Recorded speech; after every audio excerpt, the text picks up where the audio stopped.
ఒక సాయంత్రం పచ్చని ప్రకృతిలో సూర్యాస్తమయం బంగారు కాంతిని విసురుతోంది. ఈ ప్రశాంత దృశ్యంలో ఒక వ్యక్తి కాళ్లు మడుచుకుని నిశ్శబ్దంగా ధ్యానం చేస్తున్నారు. ప్రపంచం ఎంత వేగంగా దూసుకుపోతోందో కదా! మీ జీవితంలో ప్రతిరోజూ అనేక ఒత్తిడులు, అశాంతి ఉన్నాయి. కాని ఆ అలజడిని అధిగమించడానికి, ప్రశాంతతను పొందడానికి ఒక చిట్టి మార్గం ఉంది. అదే ధ్యానం. ఈ వాక్యం మనకో ఆలోచనను అందిస్తుంది.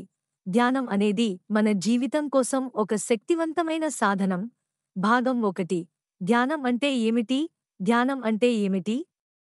మన పూర్వజులు ఆధ్యాత్మికతకు ఒక గొప్ప పునాది వేశారు. ధ్యానం అంటే మనస్సును ఒకే చోట కేంద్రీకరించడం, ఆలోచనలను సమీక్షించడం. ఇది మనస్సుకు ప్రశాంతతను కలిగించి మనుషులలో ఒక కొత్త ఆత్మబలం నింపుతుంది. ధ్యానం అనేది ఎవరికైనా సాధ్యమవుతుంది. ఇది మనిషి మనసుకు మరియు ఆత్మకు ఒక ప్రేరణాత్మక అనుభూతి. భాగం 2. ధ్యాన పద్ధతుల లోతైన పర్యవేక్షణ.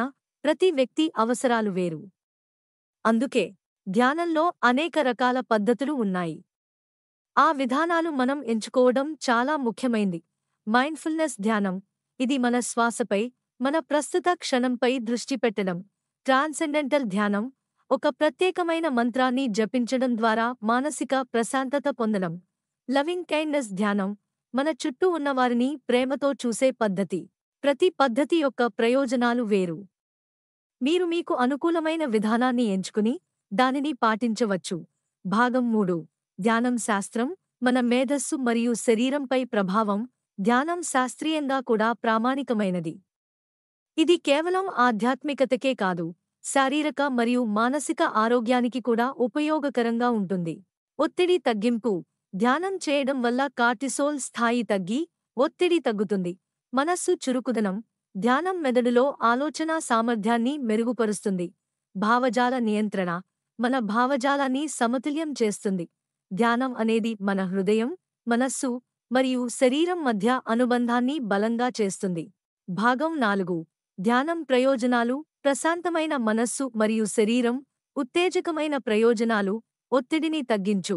రోజువారీ ఒత్తిడి, ఆందోళన తగ్గించడంలో ధ్యానం ఒక అద్భుతమైన సాధనం. మేధస్సు కేంద్రీకరణ. చిత్తశుద్ధి. ధ్యానంతో వచ్చే మెరుగైన దృష్టి మరియు ఏకాగ్రత. భావజాల సుస్థిరత. ధ్యానం మనసులోని ఆందోళనలను నివారించి ప్రశాంతతను అందిస్తుంది. ధ్యానం మీ జీవన విధానంలో శాంతి మరియు సంతోషాన్ని కలగజేస్తుంది. భాగం 5. ఆరంభం కోసం ధ్యాన పద్ధతులు. నూతనులకు మార్గదర్శక పద్ధతులు. గైడెడ్ ధ్యానం. ప్రశాంతమైన శబ్దాలతో ఒక పద్ధతి చూపించడం. మైండ్ఫుల్ ధ్యానం. శ్వాసపై దృష్టి పెట్టడం, ఆలోచనలను గమనించి వాటిని విడిచిపెట్టడం. శ్వాస వ్యాయామాలు. ఆందోళన తగ్గించడానికి 6 నెలల పాటు శ్వాస పద్ధతులు. ప్రతి ప్రయాణానికి మొదటి అడుగు ఉంటుంది. ధ్యానంలో అదే మొదలైందని భావించండి. భాగం 6. రోజువారీ జీవితంలో ధ్యానాన్ని చేర్చడం. సమయం కేటాయించు. ప్రతిరోజు చిన్న సమయం ఎంచుకుని దానిని ధ్యానానికి కేటాయించండి. స్వంత ప్రదేశం సృష్టించు. ప్రశాంతమైన స్థలంలో ధ్యానం చేయడం ఒక నెమ్మది అనుభూతిని ఇస్తుంది. సతత ధ్యానంలో ఉండడం. రోజువారీ ధ్యానపు అలవాటు మీ జీవితం మొత్తం మార్చగలదు. ధ్యానం చేయడం ఒక అలవాటుగా మారినప్పుడు అది మీకు నిత్య జీవితంలో వెలకట్టలేని ప్రయోజనాలను అందిస్తుంది. ముగింపు. ఆత్మ అన్వేషణలో ధ్యానం ఒక రూపాంతర ప్రయాణం. ధ్యానం జీవితం మారుస్తుంది. ఇది ఒక ప్రయాణం మాత్రమే కాదు, ఒక సాధనం. అంతర్గత శాంతి, ప్రేమ మరియు సంతృప్తికి దారి చూపే మార్గం. మనసు ప్రశాంతత పొందండి. ధ్యానం ద్వారా మీ జీవితాన్ని తీర్చిదిద్దుకోండి.